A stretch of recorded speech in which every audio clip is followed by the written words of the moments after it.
Hello students, तो आज मैं आप लोगों के लिए क्लास 12 आईएससी का फर्स्ट चैप्टर साखी का एक्सप्लेनेशन लेके आई हूँ। वन शॉट एक्सप्लेनेशन, जिससे आपको एग्ज़ाम के लिए आप जल्दी से रिवीजन कर सकें। इस कविता को कबीरदास जी ने लिखा है। इन साखियों में कबीरदास जी ने सतगुरु की महिमा, प्रभु या गुरु के प्रेम एवं अनुग्रह की कृपा और प्रभु से दूर रहने की व्याकुलता और प्रभु से मिलने की तीव्र अभिलाषा, आकांक्षा, इन सभी बातों को दर्शाया है तथा बताया है अच्छे तरीके से। तो चलिए कविता को शुरू करते हैं। पीछे लगा जाई था लोक वेद के साथी, मतलब कबीरदास जी कहते हैं कि वो भी सामान्य लोगों की तरह पीछे लगे हुए थे, पीछे पीछे जा रहे थे। किसके पीछे जा रहे थे? लोक एवं वेद की परंपराओं के पीछे जा रहे थे। जो लोक मतलब जो समाज है और जो वेद पुराण है, जो नियम कानून है समाज में, उनसे वो बंधे हुए थे, उसी को वो फॉलो कर रहे थे और संसार में यूं ही सामान्य लोगों की तरह वो भी भटक रहे थे। लेकिन आगे से उन्हें एक सतगुरु मिलते हैं, जो हम नेक्स्ट लाइन में देख सकते हैं। आगे थे सतगुरु मिल्या। आगे थे मतलब आगे से, सतगुरु मतलब सच्चा गुरु। गुरु होने का दावा तो सब कोई कर सकता है, लेकिन सच्चा गुरु वही होता है जो अपने शिष्य को इनलाइटमेंट प्रोवाइड करे, उसको सही राह दिखाए। तो ऐसे ही कबीरदास जी को एक सच्चे गुरु मिलते हैं उनके मार्ग में, जिन्होंने उनके हाथ में दीपक दिया। यहाँ दीपक से क्या अर्थ है? दीपक का मतलब ज्ञान प्रदान किया। उनके हाथ में ज्ञान रूपी दीपक दिया, जिससे उनके मार्ग में की सभी अंधकार नष्ट हो गए। जिस प्रकार दीपक की रोशनी से अंधेरा नष्ट हो जाता है, उसी प्रकार गुरु की कृपा से, गुरु के सही राह बताने से मनुष्य सामान्य प्राणियों की तरह नहीं भटकता, उसके भी जीवन का अंधकार नष्ट हो जाता है।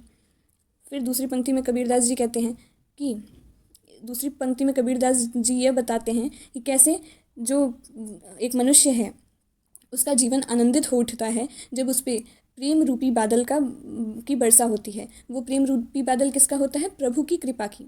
तो कबीर बादल प्रेम का हम पर वर्षा आई। कबीरदास जी कहते हैं कि प्रेम रूपी बादल, प्रेम किस प्रकार का प्रेम? भक्ति रूपी प्रेम का बादल, प्रभु की भक्ति का प्रेम का बादल, उनकी कृपा, प्रभु की और गुरु की कृपा जब किसी मनुष्य पर बरसती है, पड़ती है किसी मनुष्य पे, तो उसके प्रेम रस से उन कबीरदास जी की अंतरात्मा भीग गई है और वे आनंद से भर उठे हैं।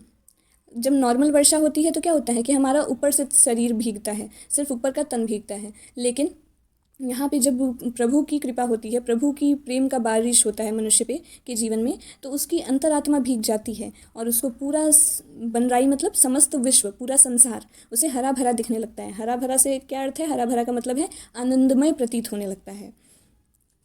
बांसुरी सुख ना रैणी सुख, ना सुख सुपिने माही।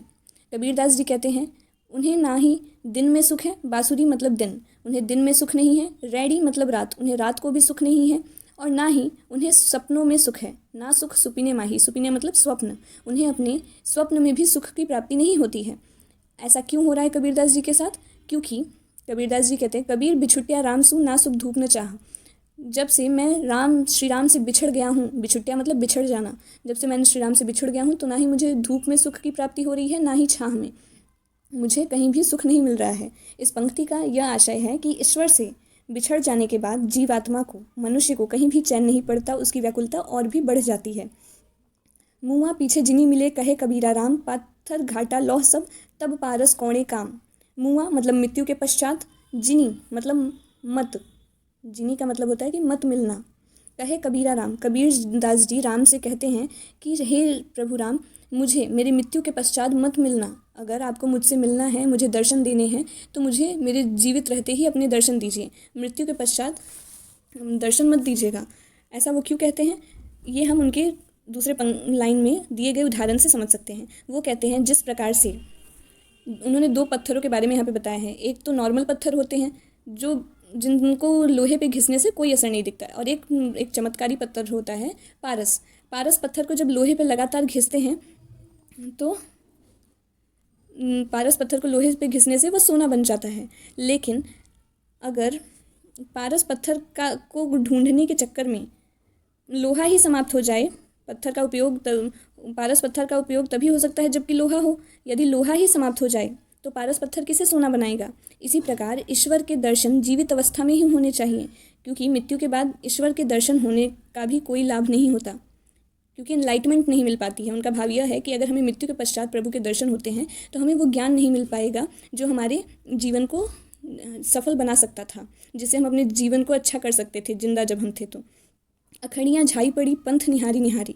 कबीरदास जी कहते हैं कि उनको उनकी आँखों में, अखड़ियाँ मतलब आँखें, उनकी आँखों में झाई पड़ गई। झाई मतलब काला पड़ गया, अंधेरा छा गया, उनकी आँखों में अंधेरा छा गया। किस वजह से? पंथ निहारी निहारी, पंथ मतलब रास्ता, निहारी निहारी मतलब देखते देखते, श्री राम के रास्ते को निहारते निहारते, देखते देखते उनकी राह कबीरदास की आंखों के सामने अंधेरा सा छा गया, काला पड़ गया। जिम्भड़ियाँ झाला पड़ा, जिम्भड़ियाँ मतलब जीभ में, जीभ के ऊपर उनके छाले भी पड़ गए। छाले क्यों पड़ गए? श्री राम का नाम पुकारते पुकारते, मतलब लेकिन फिर भी अभी तक ईश्वर से उनका मिलन नहीं हुआ। इससे वो समझाना चाहते हैं कि ईश्वर के वियोग में, ईश्वर के विरह में जीवात्मा मनुष्य कितना व्याकुल हो जाता है, जिस प्रकार कबीरदास जी व्याकुल हैं। उन्होंने बहुत प्रयत्न किए, उनकी राह देखी, बहुत दिनों तक उनका नाम पुकारा, लेकिन उन्हें उनका मिलन प्रभु राम से, ईश्वर से नहीं हो पाया। जो रोऊं तो बल घटे, हंसे तो राम रिसाई, मन ही माही बिसुरना, ज्यों घुड़ काठे ही खाई। कबीरदास जी कहते हैं अगर मैं रोता हूँ तो बल घटे, बल घटे मतलब मेरा जो बल है वो घटता है, कम होता है, और हंसता हूँ तो राम जी रिसाई हो, मतलब नाराज़ हो जाना, गुस्सा हो जाना। अगर मैं हंसता हूँ ज़ोर ज़ोर से तो श्री राम रुष्ट हो जाते हैं, नाराज़ हो जाते हैं। इसीलिए मैं मन ही माही बिसुरना, बिसुरना मतलब चिंता करना, दुखी होना, मैं मन के अंदर ही, अपने हृदय में ही दुखी होता हूँ, चिंता करता हूँ, और वो दुख, वो चिंता मुझे, अब देखिए कौन सा उदाहरण उन्होंने इस बार दिया है। ज्यों मतलब जैसे, घुड़ मतलब दीमक, और काठई मतलब लकड़ी। तो जिस प्रकार दीमक लकड़ी को खोखली कर देता है, दीमक लकड़ी को खा के खोखला कर देता है, उसी प्रकार मेरा जो चिंता है, दुख है, वो भी मुझे अंदर से खोखला किए जा रहा है। इस पंक्ति का यह आशय है कि कबीरदास की स्थिति बहुत विचित्र है, न वह हंस सकते हैं और न वह रो सकते हैं। बिसुरना शब्द से ईश्वर से मिलने की तीव्र आकांक्षा तथा गहरे दुख को दर्शाया गया है। पर्वती पर्वती मैं फिरिया, नैन गवाई रोई, सो बुटी पाऊ नहीं जाते जीवनी होई। पर्वती पर्वती मतलब पहाड़ों में, पहाड़ों पे, फिरिया मतलब घूमना। तो कबीरदास जी कहते हैं मैं पहाड़ों पे, पर्वत पे घूमा, लेकिन और मैंने उसी चक्कर में नैन भी गवा दिए। तो कबीरदास जी कहते हैं कि वो पहाड़ों पर घूमते हैं, उन्होंने अपने नैन भी गवा दिए, मतलब रो रो के, राम से बिछड़ने के दुख में वो रो रो के अपने नैन भी खो दिए, नेत्र भी खो दिए।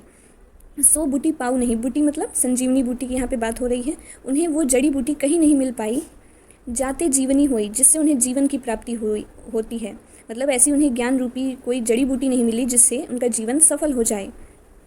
अर्थात विरह की अग्नि में इतना जलकर भी उन्हें प्रभु के, प्रिय के दर्शन नहीं हुए, जिससे उन्हें संतोष, उनकी आत्मा को संतोष मिल सके, उनका जीवन सफल हो सके। अब कबीरदास जी कहते हैं आया था संसार में देशड़ को बहुरूप, मतलब वो इस संसार में आए थे, देशड़ मतलब देखने के लिए, बहुरूप अनेक रूप को, तो वो इस संसार में आए थे अनेक रूप देखने के लिए। कहे कबीरा संत हो पड़ गया नजरियों में, लेकिन फिर वो कहते हैं हे संतो, मैं इस संसार में बहुत से रूप को देखने के लिए तो आया था, लेकिन मेरी नज़र जब अनुपम रूप पे पड़ी तो मुझे परम तत्व के दर्शन हो गए। गुरु की कृपा से अनुपम रूप मतलब परम तत्व, ईश्वर के दर्शन हो गए। भाव यह है कि गुरु की कृपा से उन्हें परम तत्व के दर्शन हो गए, जिसके फलस्वरूप इससे उनके अनेक रूपों को देखने की अभिलाषा समाप्त हो गई। जब मैं था तब हरी नहीं, अब हरी है मैं नाही, सब अंधियारा मिट गया जब दीपक देखा माही। कबीरदास जी कहते हैं कि जब मैं था, मैं मतलब अहंकार, जब मनुष्य के अंदर अहंकार होता है तब हरि नहीं होते। हरि मतलब ईश्वर उनके पास नहीं होते, ईश्वर प्राप्त नहीं कर सकता। अगर कोई भी अहंकारी व्यक्ति है तो उसके पास ज्ञान नहीं होता, वो अज्ञानी होता है। अब हरि है मैं नाही, और जैसे ही उसके पास हरि आते हैं, ईश्वर आते हैं, ये अहंकार अपने आप ही नष्ट हो जाता है और उसके अंदर ज्ञान की दृष्टि, ज्ञान का दीपक वापस से जग जाता है। सब अंधियारा मिट गया, मतलब ईश्वर की कृपा से जो जीवन में अंधकार था, अज्ञानता था, सब नष्ट हो जाता है। जब दीपक देखा माही, जब परम ज्योति के दर्शन होते हैं, तो दीपक मतलब परम ज्योति, ईश्वर के दर्शन होते हैं जब उन्हें, तो उनके जीवन का सारा अंधकार दूर हो जाता है। कबीरदास जी का तात्पर्य यह है कि जब अहंकार होता है तो ईश्वर नहीं होते, अहंकार और ईश्वर दोनों साथ साथ नहीं रह सकते। और जैसे ही ईश्वर का ज्ञान प्राप्त होता है व्यक्ति को, तो उसके जीवन से अहंकार स्वतः ही नष्ट हो जाता है। तन को जोगी सब करे, मन को वेला कोई। तन मतलब शरीर को, जोगी सब करे मतलब योगी। तन को, शरीर को योगी जैसी वेशभूषा बना के कोई भी योगी बनने का दिखावा कर सकता है, मन को विरला कोई, लेकिन मन को विरला मतलब कोई कोई, रेयरली, कोई ऐसा इकलौता या रेयरली इंसान होगा, बहुत कम लोग ऐसे होते हैं जो मन को भी योगी बना लें सच्ची साधना से, सच्चे योग को धारण कर लें। ढोंग योगी होने का सब कोई कर सकता है, लेकिन मन को साफ करना, मन को योगी जैसा बनाना बहुत कम लोग कर पाते हैं। भाव यह है इस पंक्ति का कि सब विधि सहजे पाइए जे मन जोगी होई। अगर हमारा मन साफ है, स्वच्छ है, तो हमें सब कुछ अपने आप ही प्राप्त हो सकता है। हमें ढोंग करने का, दिखावा करने से कुछ भी प्राप्त नहीं होगा। मन को स्वच्छ और मन को जोगी बनाने की ज़रूरत है। Thank you. अगर आपको एक्सप्लेनेशन अच्छा लगा तो प्लीज़ लाइक, सब्सक्राइब और शेयर ज़रूर कीजिएगा।